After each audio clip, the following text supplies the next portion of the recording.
I'm up at 4:30 a.m. this morning. It is Monday. And I am going to do my usual workout routine, 60 minutes of cardio and some weight training, and then move forward with the rest of my day. This is starting week 7, but we have week 6 update to go over. That is going to be a doozy. I mean, this is to show that you can live a little outside of the bounds, you know. You can get Dougie with the food, but just know that there is going to be some type of impact on the scale, more than likely.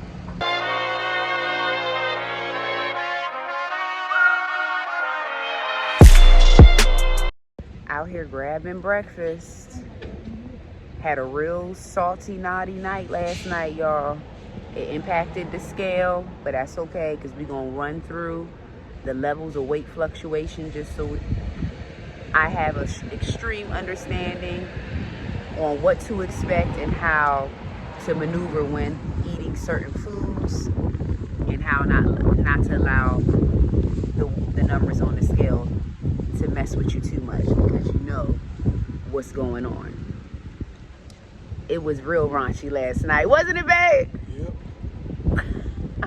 I'm waiting on a good old 3 cheese egg omelet with hash browns, everything loaded with vegetables, and a biscuit instead of rye. So I'm really cutting up, okay?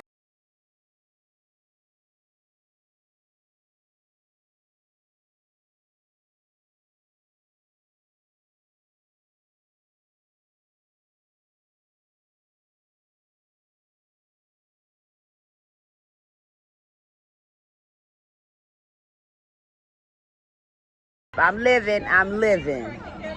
And that's how you're supposed to. You're supposed to be living in weight management. You just need to have control so that you be able to sustain and keep your weight the same, but know how to manipulate it up and down based on activity levels and the foods you eat and fasting, you know, all the mechanisms that we talk about, y'all. I mean, this is to show that you can live a little outside of the bounds, you know. You can get Dougie with the food, but just know that there is going to be some type of impact on the scale, more than likely, but that impact does not necessarily have to be drastic and overwhelming. In most cases, it's sodium intake, which is water retention, and a lot of that comes from carbs full of sodium, and then also the extra heavy-handed seasoning on things. So I know I got it in with the seafood boil from Shake Shack, okay, last night. I wish I recorded it. I saved a lot of it anyway.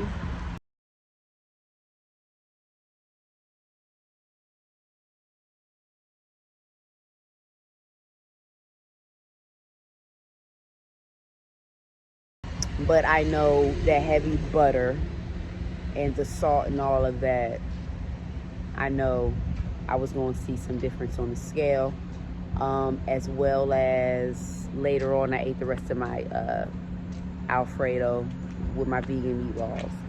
So, you know, I pretty much did my little thing and had a protein bar and all that. So I definitely ate last night and snacked. So I am not surprised at what the scale will reflect, okay? But we're gonna get into it. This is the start of my usual daily morning routine. I'm up at 4:30 a.m. this morning. It is Monday. And I am going to do my usual workout routine, 60 minutes of cardio and some weight training, and then move forward with the rest of my day. This is starting week 7, but we have week 6 update to go over. That is going to be a doozy. It's Jasmine Nicole, and welcome to Weight with Jazz, a safe space for the obese, the overweight, those who just want to lose weight, and myself to share our weight journeys and a little bit of my life too. So this is week 6 weight update on Tirzepatide compound. This is a weight maintenance update on 7.5 Tirzepatide compound as a 10 or 12-ish unit dose. So this dose was what was remaining out of the vial. I had previously been split dosing and micro dosing, so this was what was left, and I injected that into my thigh. So I was already working on low numbers, low levels of suppression for week 6. So let's get right into it. This is not going to be the most favorable update. I'm just going to be real. Week 5's ending weight. So the last day of week 5, I weighed 128.8. This was before my refeed. I was fasting, so I hadn't invoked my fast yet to eat. So this was that. So I'm sure I was going to gain some weight once I ate, and that's fine. Week 6 of day 1, my weight starts at 131.8. Okay, to be expected. Week 6, day 7, my weight is 135.2. So from 128.8 to 135.2, that's 6.4 pounds. I gained 6.4 pounds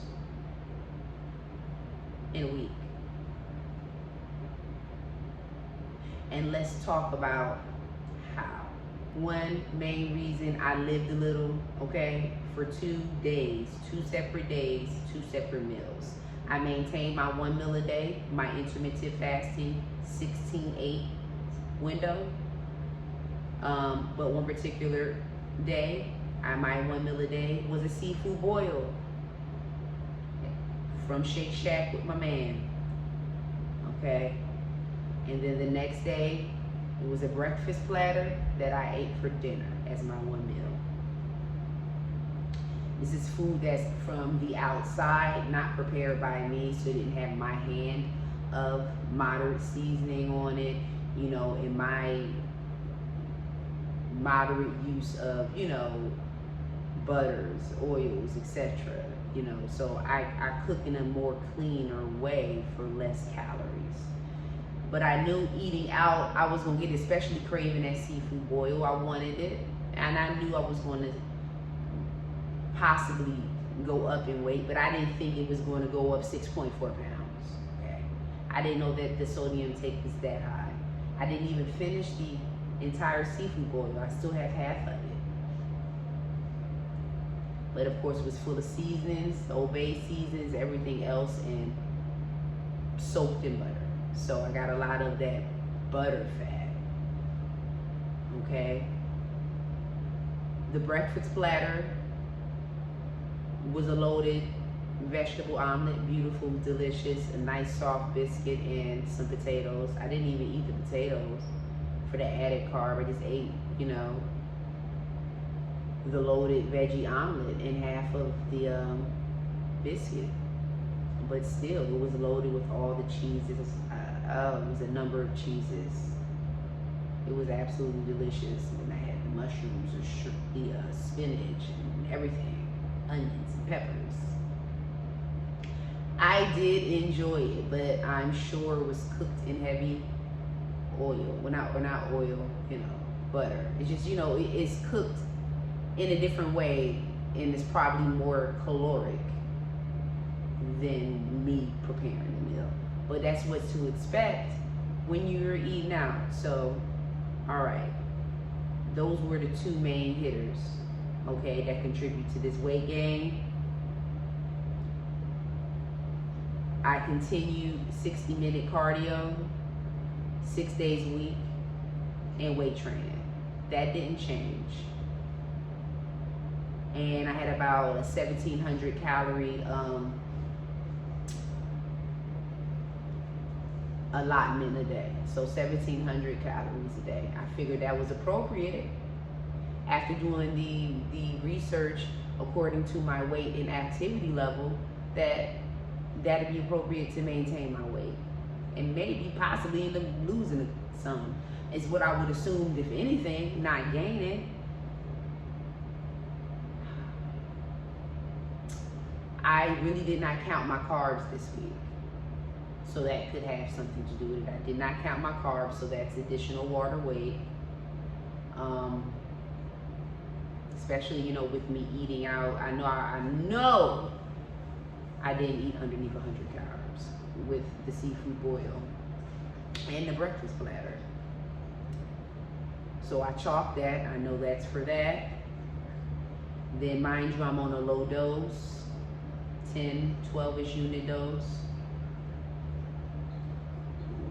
It was around that amount that I was extracting from the vial, and I'm working on that. As a result of that, I had more snack hunger cues, you know, lower suppression. So I was hungrier more, enticed to eat more, and not necessarily just snack, but eat more regular food.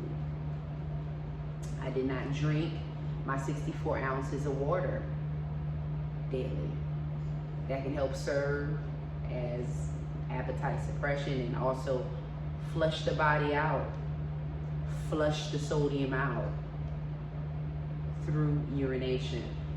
Wasn't doing that, so I retained a lot of that due to the lack of drinking water. My snacks were heavier. I'm saying, going back to having that low micro dose.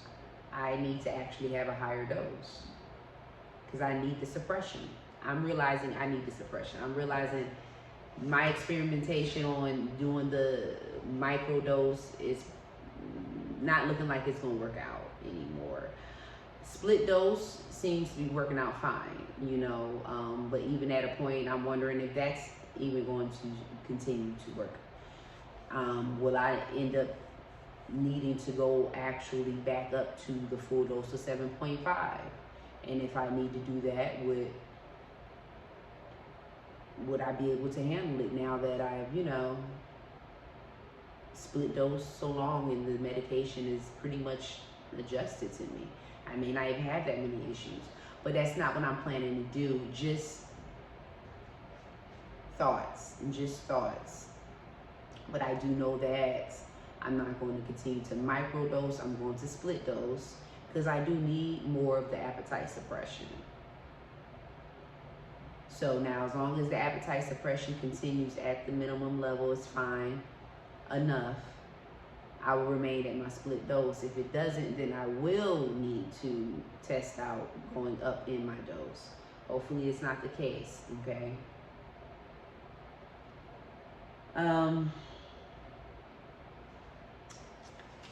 It's just, when you have put all this work in it, something like this can be so disappointing. And I know a lot of people are experiencing this. It's not just pounds down, it's pounds gained.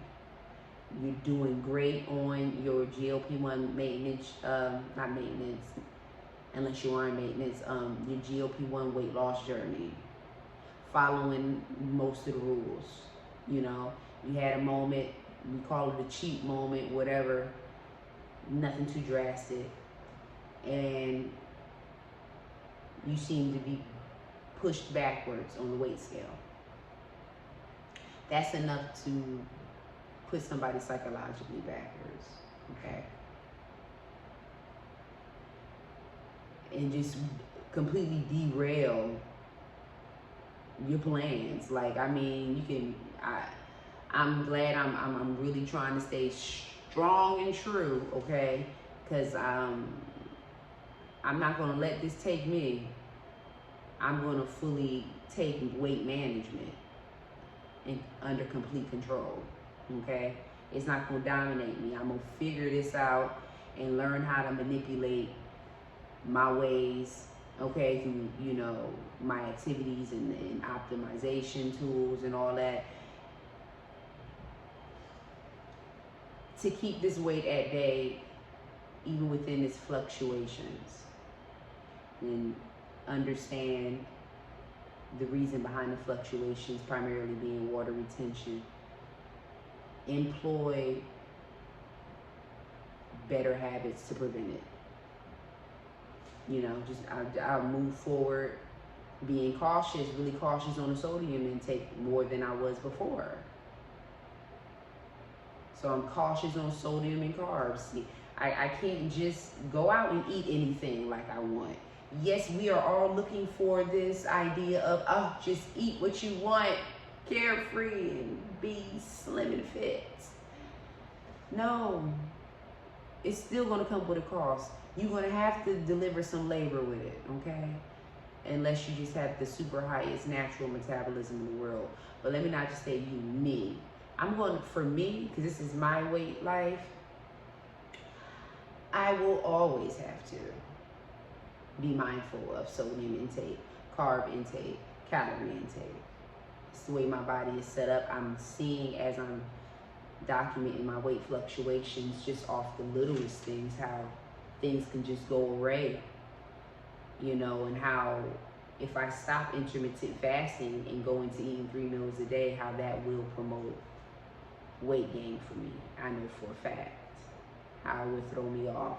You still have that level of control you're supposed to have. I have more control with one setting of a meal, 1 meal a day, versus having more leniency, more loose control or lack of control, eating smaller calorie meals.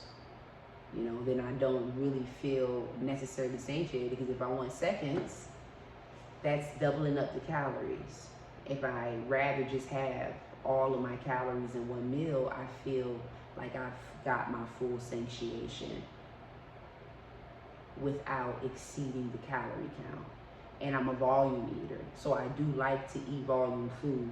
I don't like to sit in front of small little amounts of food and I have to eat multiple times at different times. I mean, I'm just, give me all my food right then and there, okay? And then I'll eat something really small later on if I have a little snack craving. That works for me, and that's just how I live my life and how my body digests things. But it's especially given this, your girl cannot stop GLP-1 medications. I will always need GLP-1 medications for weight management and or other weight tools, okay, in conjunction. Because if I'm completely off of this medication, like if I'm completely off of it, I will gain the weight. And it may not be a large amount of weight, but it'll be gradual. I can see it will be gradual if I don't make sure, princess, no. If I don't make sure that I'm being strict, crossing every T, dotting every I, working out my 6 days a week, eating completely low calorie, low carb, you know, high protein, drinking water, cutting out, like everything I'm doing now pretty much. But staying on that to a T. No breaks for real, because breaks can really offset me. Without the GLP-1 medication, it's like my appetite would grow because of the lack of suppression, which is gonna make me hungrier. So then I'm reintroducing eating more. So I just know that if I was off this medication and if I did not intermittent fast, I would gain the weight back. Intermittent fasting saves me in the event I'm not even on this medication, okay? That is a tool so strong that I have to keep. So maintenance plan moving forward for week 7, highlights for the week 7 update.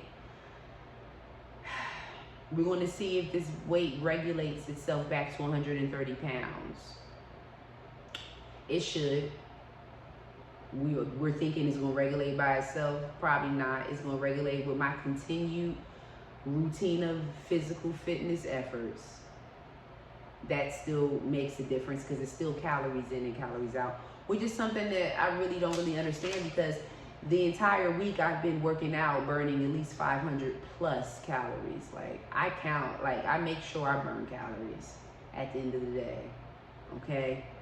I don't play around with baby calories. I burn calories because the calories add up in the week, you know, to make a difference. So with me burning the level of calories due to my physical activity and just that 2 days of sodium consumption, I don't understand how I wasn't able to just regulate myself back after having a vicious, you know, pretty vicious workout.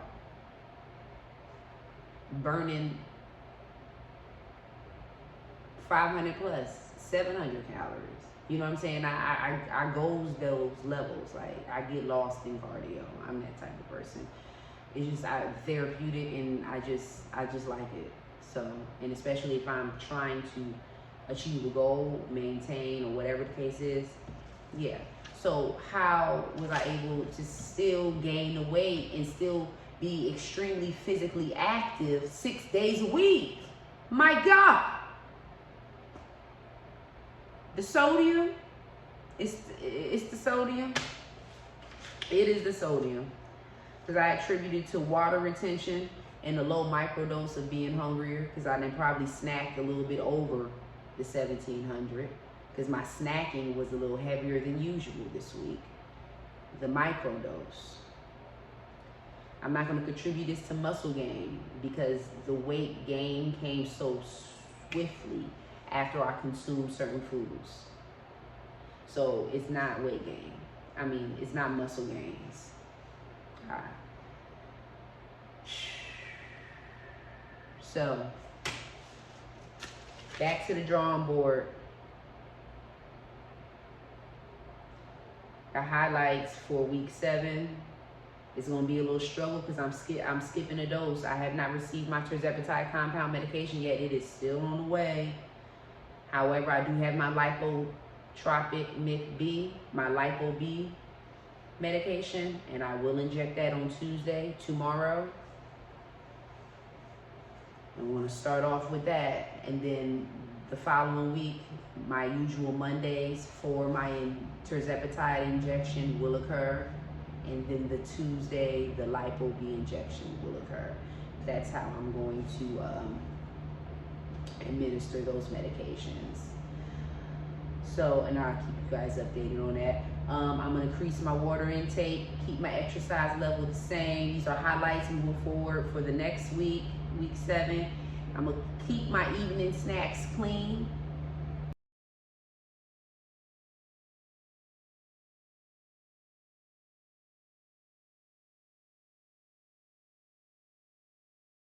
I'm definitely lowering. I'm like 1,600 calories. If I thought I was hitting it, I'm making sure I'm hitting 1,600 calories on the upcoming week. So week 7 should be interesting, folks. Stay tuned.